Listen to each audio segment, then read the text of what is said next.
এবার নবীজি বলছেন জাহান্নামে আমি উকি মেরে দেখেছি, জাহান্নামে দেখেছি বেশিরভাগ অধিবাসী, জাহান্নামের বেশিরভাগ মানুষ হচ্ছে উম্মতে মুহাম্মাদের নারী জাতি। বলেন নাউজুবিল্লাহ। এই নারী জাতি মানে আমার বোন, আপনার মা, আপনার স্ত্রী, আমার বোন, আমার মা, আমার স্ত্রী, আমাদেরই তো। নারী কি আমাদের বাইরে? কেন তারা জাহান্নামে যাবে? নবীজি বলছেন কয়েকটা কারণ। এক, তারা বেশি বেশি লানত এবং অভিশাপ করে। এক। দুই, তারা এমন কিছু কাপড় পরে শেষ জামানায় বাইরে ঘুরবে যে কাপড়গুলো পরেও তারা নগ্ন থাকবে। দুই, অর্থাৎ বেপরদামির কারণে। তিন, তারা বুক পিঠ চাপড়ায়, প্রলাপ বিলাপ করে, এটা একটা কারণ। চার, তারা স্বামীর সাথে কখনো কখনো কুফরি করে। কেমন? স্বামী সারা জীবন যদি তাদের ভরণ পোষণ ভালোবাসা দিয়ে যায়, কোনো একদিন যদি কোনো সমস্যা সৃষ্টি হয়, বলবে যে সারা জীবন তোমার কাছে কিছুই পাইলাম। এই সব কিছুর ঊর্ধ্বে একটা কারণ আছে, এই সব কিছুর ঊর্ধ্বে একটা কারণ আছে। সেটা হলো, শোনেন, তাদের উদ্ধত মস্তকটা আল্লাহ পাকের বিধানের সামনে সহজে অবনত হতে পারে না, চায় না। এগুলো কিন্তু সব মেয়েদের জন্য নয়, উম্মতে মুহাম্মাদের একটা অংশের মেয়েদের জন্য আল্লাহ নবী এইসব কথা বলেছেন। আবার এমনও মেয়ে আছে, শোনেন, এমনও মেয়ে আছে যারা ইমান আমল টিকে রাখার জন্য না খেয়ে থাকতেও রাজি আছে। এমনও মেয়ে আছে, এমনও বহু দিনী মন দিনী মেয়ে আছে আমাদের সমাজে যারা ইমান আমল ধরে রাখতে চায়, পরিবার তাকে রাখতে দেয় না। ফেরাউনের ঘরে থেকেও একজন মেয়ে জান্নাতে গিয়েছে, গিয়েছে কি না?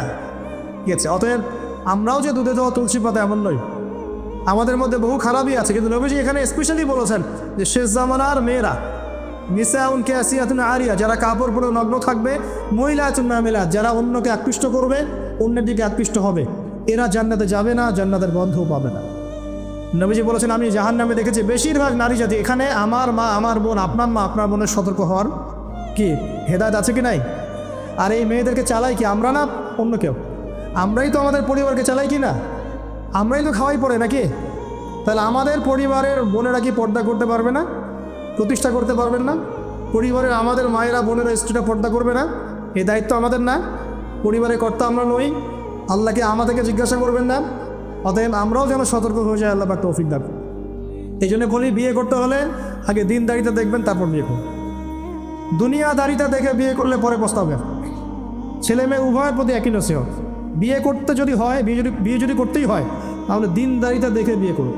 তারপর দেখবেন যে মেয়ের বংশ কেমন, সৌন্দর্য কেমন, এই সেই পরে দেখবেন। আগে দেখবেন দিনদারিতা ঠিক আছে কিনা।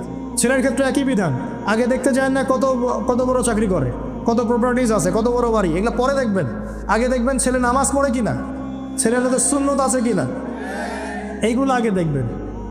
এই বিয়ে নিয়ে প্রচুর জাহিলিয়াত সমাজে আছে, এই কারণেই পরিবারগুলো এখন ভেঙে যাচ্ছে। আল্লাহ পাক আমাদেরকে সুন্নাহ মেনে চলার তৌফিক দান করুন, বলি আমি। নবীজি এখানে বলেছেন আমি জাহান্নামে দেখেছি বেশিরভাগ অধিবাসী নারী জাতি। আমাদের বোনদেরকে রিকোয়েস্ট করবো, সতর্ক হয়ে যান, আল্লাহর ওয়াস্তে সতর্ক হয়ে যান। কেন? শোনেন, কেন নবীজি বললেন, এই পয়েন্টটা একটু ভালো করে বোঝেন। কেন নবীজি এই উম্মতের মধ্যে বেশিরভাগ মেয়েকে জাহান্নামী বললেন? আপনি একটু চিন্তা করেন তো, এই উম্মতের মধ্যে কি এমন হয়েছে, এই উম্মতের মেয়েদের সাথে কি এমন হয়েছে যার ফলে মেয়েদেরকে আর ঘরে রাখা যায় না, সব বাইরে চলে আসতেছে? কি হয়েছে এই উম্মতের মেয়েদের সাথে? এই প্রবলেম তো আগে 200-500 বছর আগে ছিল না? 500 বছর আগে আপনি কি কোনো মেয়েকে দেখেছেন আমাদের মেয়েদের মতো বেপর্দায় সারা রাস্তাঘাট, গ্রামগঞ্জ, একদম অফিস আদালত বাজারঘাট সব ঘুরে বেড়াচ্ছে? দেখেছেন 500 বছর আগে, 300 বছর আগে, 200 বছর আগে? লাস্ট সমসাময়িক সময় কি এমন হলো যে মেয়েদেরকে আর ঘরে রাখা যায় না? আমি একটা শব্দ বলে দিই, বাসায় গিয়ে রিসার্চ করবেন, সব বলে দিব না। লাস্ট 100-200-300 বছরে একটা মুভমেন্ট, একটা আদর্শ ছড়িয়ে পড়েছে বিশ্বের মুখে, তার নাম হলো ফেমিনিস্ট রেভলিউশন। মনে থাকবে, ফেমিনিস্ট রেভলিউশন। এটা নিয়ে ঘাটাঘাটি করেন, বুঝতে পারবেন কেন জাহান্নামের বেশিরভাগ অধিবাসী জাহান্নামে যাবে, নারীরা কেন জাহান্নামে যাবে বেশি বেশি। এই মুভমেন্টটা নিয়ে পড়াশোনা করলেই বুঝতে পারবেন। আল্লাহ পাক আমাদেরকে বোঝার তৌফিক দান করুন, অন্তরের চোখ খোলার তৌফিক দান করুন। নবীজি আরও বলছেন আমি জাহান্নামে গেলাম, জাহান্নাম আমাকে দেখানো হলো, এবং সেখানে আমি একজন ফেরেশতাকে দেখলাম। কি দেখলাম? এই ফেরেশতা আমাকে দেখে হাসে নাই।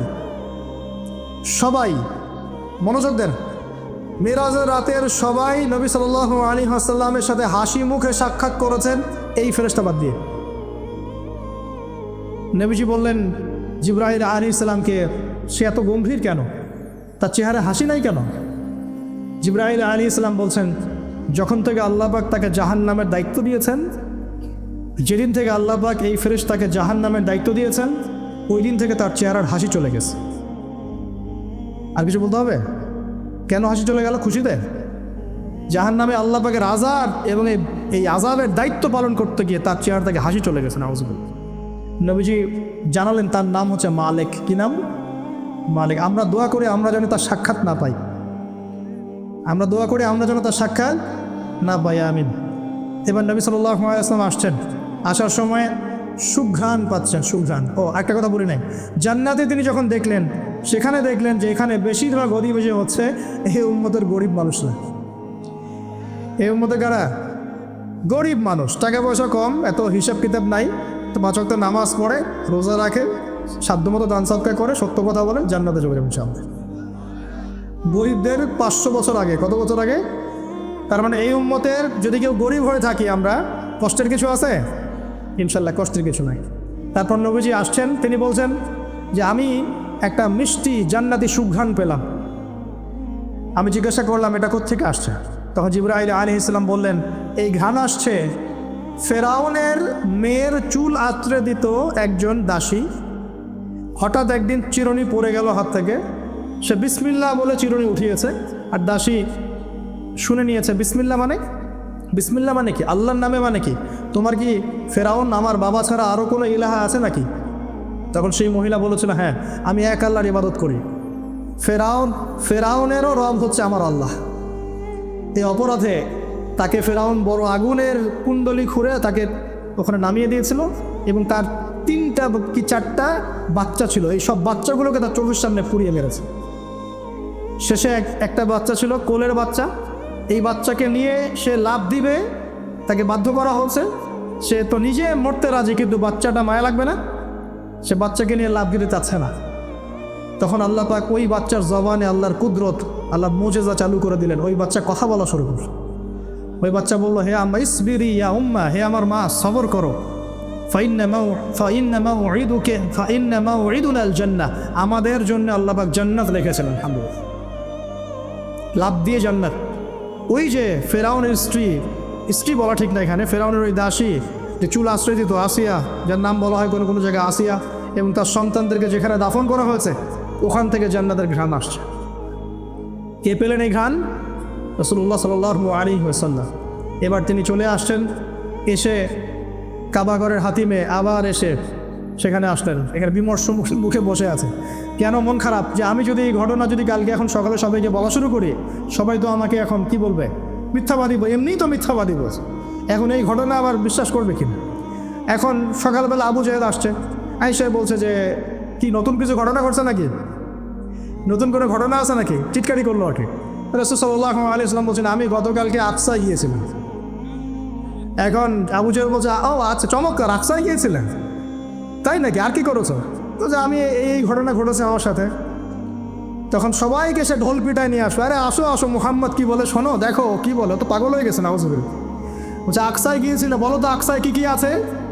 সুবহানাল্লাহ, আল্লাহ রাব্বুল আলামিন। এখন যেমন ভিডিও দেখি না আমরা, এইভাবে আল্লাহ রাব্বুল আলামিন মসজিদুল আকসাকে নবীর সামনে তুলে ধরলেন সামনে, এবং নবী সাল্লাল্লাহু আলাইহি ওয়াসাল্লাম দেখে দেখে বলছেন আকসায় কয়টা দরজা আছে, কয়টা জান্নাত আছে, পূর্ব দিকে কি আছে, পশ্চিম দিকে কি আছে, সিঁড়ি কয়টা, সব বলে দিলেন মাশাআল্লাহ।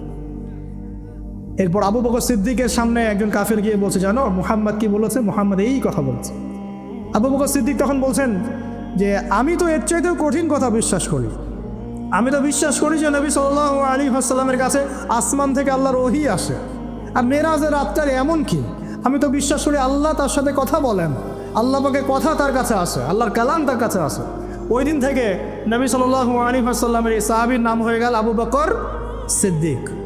এখন এর মাঝখানে আর কয়েকটা কথা হয়েছে, আমাদের নবী পরে হাদিসে জানিয়েছেন, এগুলো বলে শেষ হচ্ছে।